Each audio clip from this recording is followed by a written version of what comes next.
अमीर जमात इस्लामी हाफिज नईमुर रहमान ने कहा कि भारत के खिलाफ जंग में कुछ लोग पाकिस्तान की फ़ौज के खिलाफ बातें करते रहे। जंग के मुताबिक रावलपिंडी डिस्ट्रिक्ट बार से खिताब करते हुए उन्होंने कहा कि भारत ने पहलगाम फॉल्स फ्लैग ऑपरेशन करके पाकिस्तान को फंसाने की कोशिश की। पहलगाम ऑपरेशन के बाद तमाम सियासी क़यादत इकट्ठी हुई, पूरी कौम यकजा हो गई, भारत को मुंह तोड़ जवाब दिया। 25 साल से ऐसे जंग लड़ रहे थे जो बतौर जंग थी ही नहीं। वक्त गुजरने के साथ साथ हमारी पराई जंग में नुकसान होता रहा।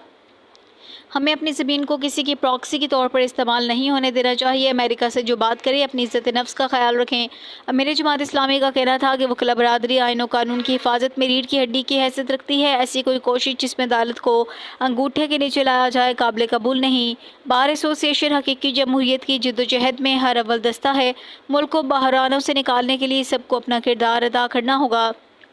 हाफिज नईमुर रहमान ने यह भी कहा कि पाकिस्तान में इंसाफ, शफाफ इलेक्शन, कानून की बालादस्ती चाहते हैं। लापता अफराद की असल तादाद हुकूमत वाज़िया करे।